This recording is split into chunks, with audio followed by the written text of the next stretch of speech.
So the income tax we have now goes against that. Now, 16th Amendment, when we get to it, we'll explain how they're getting away with it and all that jazz. Of course, they're also getting away with it by bullying, and that's beside the point. No tax or duty shall be laid on articles exported from any state. Federal government cannot hit a state with an export tax. The export tax is from the country. Something's leaving a state, going to another state, or it's whatever, or it's going to federal to get ready to go. No export tax. Okay? Because the states, while they are sovereign and different and unique and autonomous, now that they are in a union, we are the same country. So to punish the states with protectionist laws such as import and export taxes between the states is not allowed. No preference shall be given by any regulation of commerce or revenue to the ports of one state over those of another. In other words, the federal government can't make rules or regulations that favor, say, the Boston port over Baltimore. Everything has to be uniform with the different ports. They all have to be treated the same under the law. After all, we are all are created equal, right? Well, it's supposed to be equal under the law, and that includes entities like ports and so on and so forth. Federal government can't play favoritism. Nor shall vessels bound to or from one state be obliged to enter, clear, or pay duties in another. Oh, well, you're going to come over from that state to here, we're going to make you pay a tax to come into our state waters. No, can't happen. Not allowed. No money shall be drawn from the treasury, but in consequence of appropriations made by law. What is appropriations made by law? Do we remember Article 1, Section 7, in which it indicates that the House of Representatives has the power of the purse strings? Appropriations made by law. In other words, it began with the House. They said it was okay. They made the bill, went to Senate, they approved it also, went to the President, signed. That's how money can be pulled from the Treasury. It requires going through that process, is what this is saying. Okay? Appropriations made by law means House starts it, the Senate approves it, they approve the same bill, goes to the President signs it. Otherwise, the money is not supposed to be taken out of the Treasury. How do the politicians get around that today? How do they create their little slush funds like Obama did? They do carve-out bills. They do what? They do carve-outs and then pad them in with the things they want at the last minute. Yeah, so what they do is they don't earmark the money. So it's like a stash waiting to be used. That's how they get around it. Like the gas tax? Well, that's something Californians doing to Californians, but yeah. I'll be nice. I heard a joke about the gas tax and what it has to do with a certain bodily function that has to do with the word intercourse, but never mind. Oh, it's a rough joke. All right. And a regular statement and account of the receipts and expenditures of all public money shall be published from time to time. In other words, transparency. Yeah. Holy crap, that's in there. Transparency. Who'd have thunk? wow. They're looking at the possibility of having the first budget done on time since 2008, 2009, something actually. Was that the first budget, 2009? That's the last president. Oh, the last president never had a single budget even done, much less on time. That's right. Yeah. It's all been continuing resolutions, not a single budget. Yep. Just saying. All right, here's where it's going to get funny and interesting. No title of nobility shall be granted by the United States. So there is no such thing as nobles, monarchs, royalty. I mean, there's people who think they're royalty in America, but technically, the president can't knight someone, right? Where do they have them signs in Congress to testifying the honorable? Ain't nothing honorable. We'll get to that in a minute. And no person holding any office of profit or trust under them shall, without the consent of the Congress, except of any present, emolument, office, or title of any kind whatever from any king, prince, or foreign state. So if you're, say, a senator, you can't be knighted by the course, you know, it is possible for an American to be knighted, but since they're not British citizens, they could not go by sir. I actually have a friend of mine who's been knighted, but he cannot use the title sir because he's not a British citizen. So Mitch McConnell, it's okay for the Chinese government to give his wife the money instead of giving it to him. Instead of giving it to him, yeah. Well, now, that brings up, I'm glad you brought that up, because that brings something up. How many have heard of the 13th Amendment? Okay, the 13th Amendment does what, do you know? Here. Hang on.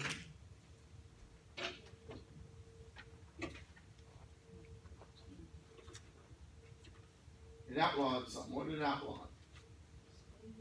Slavery. There was another 13th Amendment that had been proposed before that one in the 1860s, and it was rejected.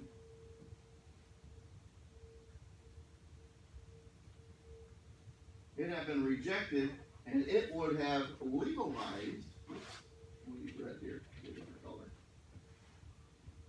It would have legalized slavery, and the only way to make slavery illegal would be for there to be a repeal. So so there was actually an attempt to have a 13th Amendment that would legalize slavery before the 13th Amendment that outlawed slavery. Why do I bring these up? Because there was another 13th Amendment before them. And this one was actually ratified and then vanished. Let me repeat that. There was an amendment to the Constitution that was actually ratified. It was a part of the law of the land and then vanished. Just prior to 1860. We don't even know the exact date. And nobody knew about it until nobody knew that it existed ever. Nobody. Until 1983. Never got signed? What did that original 13th Amendment say? It said essentially what this said, but it didn't just apply to people in office, it applied to all American citizens. And the punishment, according to that amendment, was loss of citizenship. No American, according to that amendment, at all could receive foreign monies, foreign titles, any of that. Oh my God, Hillary would have been living in Congo right now. Well, yeah, well, all right, but that 13th Amendment suddenly went missing. Here's the story. In 1983, there were some historians, and they went to Maine, and they were searching through the old Maine State House, prior to the new one. And in it were some old records and old paperwork and stuff. And they were looking for certain old artifacts and so on and so forth. So in 1983, they're going through the old Maine State House, and they found printed constitutions, books that were printed constitutions. They opened them up, and they're looking through them, and there's 13 amendments. But they were printed in the 1820s, 1840s, and so on and so forth. Wait a second. At that time, the Constitution had 12 amendments. What's this 13th Amendment from? And they read it, and it's what I just told you. It's basically what we just read here at the end of Article 1, Section 9, but it applies to citizens too. Not just people holding office. Well, maybe someone printed them as a joke, maybe it's a mistake, we're not going to take it seriously, but we're going to be on the lookout now that we've seen these. So they started going to other state houses, old state houses, looking up old paperwork, and in the old state houses they started finding printed constitutions of different publishers and all that with the same amendment. Very interesting. Well, let's go to the federal records and take a look. In the federal records, there is no record of any kind at any time that shows that 13th Amendment ever existed. Is it the FBI expunging? Well, wait a second, but these state houses have printed constitutions that show it. Did a little more, they found another state house that actually had a record of some of the ratification. Which states? which was the final state. I think it was Virginia. I think it was the final state to ratify it. And it was right around, or just after, the War of 1812. Well, that makes sense, because the War of 1812 was what? Our second Revolutionary War. And part of the problem with the War of 1812 is the Tories were really a problem. These were people who had loyalties to the British government. We had already, in our Constitution, had what we just read earlier in Article 1, Section 9, there's no titles of mobility, and that persons in holding office could not be influenced by foreign powers. We also have natural born citizen, which requires both parents to be citizens at the time of your birth, and most Tories tended to have at least one parent that was born in Britain. So that was designed to keep the Tories out of the presidency.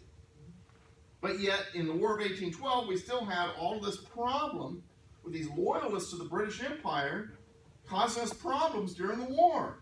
Treasonous problems, it would be seen as. And because Britain never accepted America's sovereignty. We were petulant colonies that needed to be brought back into the empire, and that's the reason for the War of 1812. It was our second American Revolution. When they burned the White House and they hurried up and scurried off with Madison, and I remember one time one of my nephews said, well, Madison was a coward because he ran away. No. Had he been captured by the British, they would have hung him for treason because they did not accept a president of the United States because they were still colonies. How dare he be a president of the colonies, which was supposed to be held by the realm, the king's realm, be subjects to the British Empire. So after that war, they say, you know what, this is a real danger. We're going to have to take this and extend it to the citizens to make sure this type of treason isn't on our shores. And it was ratified. But then it vanished prior to the war between the states.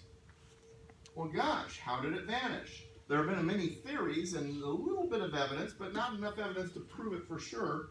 But some circumstantial evidence has shown Thanks for being here. There is one group of people who do a lot of dealings with foreign powers and receive a lot of money from foreign shores and sometimes even carry foreign titles, like Esquire. These people are called lawyers. It is believed that the legal class, the lawyers and the judges, were the ones that found a way to literally expunge that amendment from the record and make it vanish. The people were not informed enough to realize what happened. And as time passed, the people who remembered eventually forgot, their children didn't know anyway, and boom, it was gone. Wow.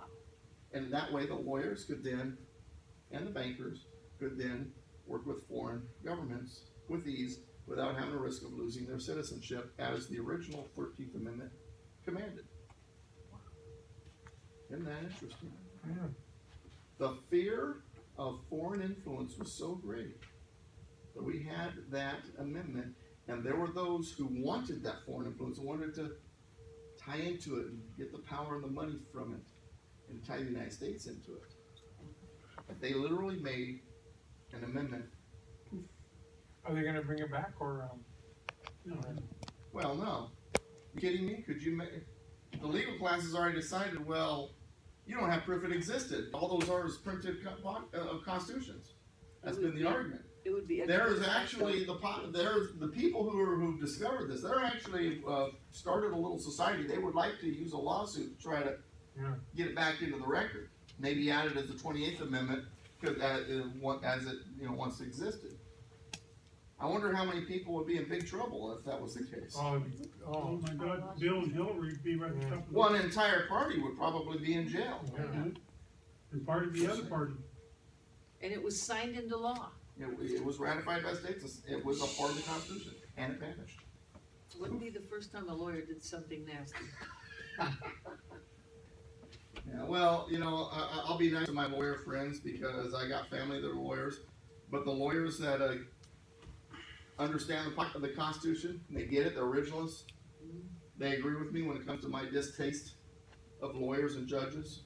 It's like when I met Judge Stephen Bailey, who's running for state attorney general, and I was teasing him about how much I dislike judges. He said, yeah, I hate judges too. So, well, you're a judge. He said, yeah, but I'm a constitutionalist like you. When I first met him, the first words out of his mouth was, we really got to get the courts to quit interpreting Constitution and get them to Very apply it. true, It's Adrian. secret. And I'm like, oh man, I love you. You're like awesome, dude. We've become friends. Matter of fact, Liberty dinner Saturday, we hung out a little bit. And the very next day, he and I were at an event together in Garden Grove. And he's the real deal. There has been some stuff in the news of accusations against him. That's what the Democrats do. It's false. It's ridiculous. It goes back to incite fighting. Basically, what started it is that the legal class is upset because he's still calling himself a judge, even though he's technically not a judge anymore. Once it's sort of like, president. You kind of hang on to that title. They still say President Obama or President Clinton or President Bush because you were president and you still kind of hang on to that title. Same thing with judge. It's kind of the tradition. With that said, 13th Amendment, it's gone. Poof. It's still, but it It's gone. Poof. yeah, It's but still it's, valid, ain't it? Doesn't exist. Even though it existed, it doesn't exist. but so technically it does exist. Well, in those printed constitutions, that's the only record we have of it. They were so good at hiding it and getting rid of it that we didn't know about it until 1983. So we need to ratify it. 100 We need to. Well, the group that found this, they're pushing to try to get it back on the books. Like I said, we would have almost an entire political party and probably members of both political parties in big trouble because of their foreign dealings and influences and so on and so forth. But anyway, okay. But Well, the fear was that foreign powers would try to influence us through bribery and stuff like that. So that's the reason why they didn't want people receiving monies from other. they do that? I know. They're all pure as the driven snow. Everybody knows that. That Uranium Deal had nothing to do with political. Well, let me say this. I was at this Saturday, Dennis and the Alex are going to host the radio program without me because I'm going to be in Los Angeles doing a event. I'm on a constitutional panel. The following Saturday, October 6th, my Good first point. guest is a guy named Bob Olson. He is from Robert Kirk Productions. It is a Christian conservative film company, and they have a film they put out that has won so far 5 independent film awards, and it basically has, he calls it Alien Anthropologist. It's basically, what would our socialist leaning heading in that direction politicians of political class look like to outsiders that don't understand the system, but they're supposed to be so-called brighter than us.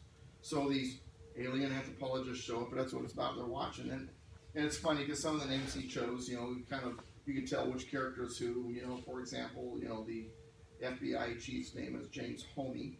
Homie? Stuff like that.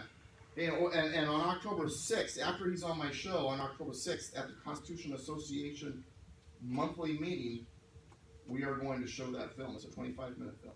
It's going to be at the Republican headquarters, though, because the room we normally use next to the lake is not available to us in October.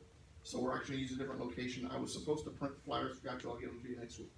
Now, here's the reason I bring up that show. After he's off the show, my next guest is someone I just met. He's an investigator who has worked with the government. One of the things he was investigating about 3.5 years ago was a uranium deal that was going on in the Middle East of American uranium. And the 2 top bidders were Iranian biggies. After he'd done all his investigating, gathered all his information, turned it over to the FBI, the case went dead and vanished. At the exact same time, John Kerry was visiting the Iranians. 30 days after that, this particular investigator was hit by a semi-truck while riding his bike, put in the hospital, and he almost died. I'm gonna have that guy on my show, and that's not the only case he's done. He's got some very interesting stuff. You want to talk deep state stuff? Holy cow, this guy's talking to him. Anyway. When is your show? When is your show? What time? What day? Saturdays on KMET 1490 AM. That's Pacific time for those of you who are not in California. from 1 to 3 live. I'm also a host for another program on that same station at 8 o'clock in the morning on Saturdays called Conservative Voice Radio. That's a 1-hour show. It's pre-recorded. But mine is live at 1 o'clock. It's a 2-hour show. I will not be there this Saturday. I'm going to let my co-host run it without me. So God help us. It's like, it's like going out for the day and having your 12-year-old kid babysit the 10-year-old and the 8-year-old. Nothing but, good things are going to happen, right? Yeah. I'm nervous. But the following Saturday, we got the filmmaker and That we got would be the good. investigator who has worked with law enforcement, worked with the FBI, has worked with CIA. He's got some interesting stories. He's telling me of another one that he was doing some undercover work, and I won't steal his thunder, but he was basically spying on a Russian spy. So yeah, interesting stuff, interesting guy. But anyway, okay. Article 1, Section 10, next time we come here, I believe, yeah. I have to remember my schedule because there's a Tuesday coming up where we're going to miss, and let me take a look real quick because I want to make sure I give you guys fair warning for once. It is, oh no, that's a noon time thing, never mind. I should be here every Tuesday next month. Never mind. But anyway, we'll see you next Tuesday, Article 1, Section 10. If you don't mind, Ken passing the bucket or grabbing the bucket and passing it. Also, I have 2 monthly donors. If you're ever considered donating monthly, I have one who does $25 a month and one who does $2 a month. They're both important. They both help. When I am sending pocket constitutions to Congress critters, that costs money. When I drive to where I go, like I was in Moore Park a couple Sundays ago, that costs money. So if there is any way anybody wants to become a monthly donor, you can go to douglasbgibbs.com or politicalpistachio.com, and there is a yellow donate button, and you can donate one time or monthly. $1 a month, $10 a month, $25 a month, $1,000 a month. Hey, whatever you can afford. All right, that last one I'm not expecting, but I do appreciate because this is now what I do. This is how I make a living. Now that said, I'm working on the next book. It's going to be bigger and a little bit more expensive than the Basic Constitution, but I'm very excited about it. It's a doozy. Now, how many books do you have? I have 6. I'm working on number 7. And I get them out pretty much once a year for the most part. But the first one was called 25 Myths of the United States Constitution. Second one is the Basic Constitution, which is these handouts in a book form, as an index, glossary, all that jazz. Then after that, after people read those 2 books, they say, hey, I love what you did, but I wish you would have gone deeper into this concept and that concept. So I wrote Concepts of the U.S. Constitution. Right? You're welcome. Thanks for being here. Then I wrote my Labor of Love, Silenced Screams, Abortion in a Virtuous Society. It's all about the abortion industry. It's a little book, but it's packed with a lot of information and some stories in it, and that'll hopefully help you understand my passion about that issue. I'm very excited, by the way. Gosnell is coming out October 12th, movie. There's going to be a special screening with the Unite IE is put out on September 25th. I think there's like 45 Actually, that tickets was left. Monday night. Monday night. That was Oh, that was yesterday. Monday night. That's right. That was Monday. I missed it. Yeah. Yeah. But there's other ones coming up too. There's other screenings. If you go to the website, there's a list of all the screenings. Yeah, that's right. That was last night. Yeah, I missed But it. Gosnell's coming out. I'm very excited about it. Dean Cain, Alfonso Rachel, which is a friend of mine. I'm very excited to see him in that movie. I also know John Sullivan, who's the executive producer. And matter of fact, I got a picture of like me and both of them because last year's this year's last April gala for Birth Choice Centers. They were our 2 main speakers, and I'm the one that set up them. Man, they were awesome. They just and we saw the clips from the movie, and now the executive director of Birth Choice has seen the whole film. She got a pre-screening, and she said it's really good. I haven't seen the whole. I've gotten kind of a pre-screening. I've seen a lot more than the average Joe, but I haven't seen the whole thing. together yet, so I'm excited about that. So that's coming up, and now that the buck is passed around, you go pistachios. I love pistachios, so Lightly so salted. if anybody doesn't want to offer me money, but they want to offer me pistachios, that's acceptable. I also take fruit from fruit trees. A few people have noticed. Yeah, there's a couple that used to come to my Temecula class, and I'd get persimmons and what's the other one? Kumquats. I mean, things I'd never had persimmons or kumquats before. So I'm like trying all these new fruit because they got a fig tree. They brought me figs. I've never tried figs before, and I think you guys have brought figs too, haven't you? Or no, not you? But anyway, there's a couple in Temecula that they got all these different fruit trees, and it's always trees I've never eaten from. But anyway, so Article 1, Section 10 next week. Article 1, Section 10 is prohibitions to the states. Understand something. The state delegates are the ones that wrote this.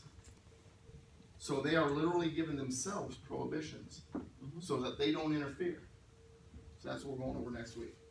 See you guys next Tuesday. Ben Shapiro's gonna be at our church. Ben Shapiro's gonna be at your church. Craig Huey is Friday night is gonna. He was at MTRA last Friday. Did a good job. I love Craig. He is going to be at the Calvary Chapel in Wine Country at 7 o'clock this coming Friday night. Also, what Craig Huey does is he goes over the candidates and he's all about voting your values. Well, Craig will go to our church too. I think he goes to. Yeah, he goes to a lot of churches, so Yeah, Craig to Huey give us- might, yeah, you know, that's what he if yours is a bigger church, Yeah. he goes to the bigger Oh, yeah. churches. I think he does every year. But Ben Yeah, so Shapiro's gonna Craig be Huey, there check him as out. the other- Visit me at politicalpistachio.com, douglasvgibbs.com. Okay. Alright, see you guys next Tuesday. Okay, it's a wrap. Thanks for being here. Appreciate your time. Thank you, Nathan, for doing a good job, and Adrian, and everyone else for showing up. So take care. God bless. We're just keeping it real. Bye for now, and never give up because there's always a way.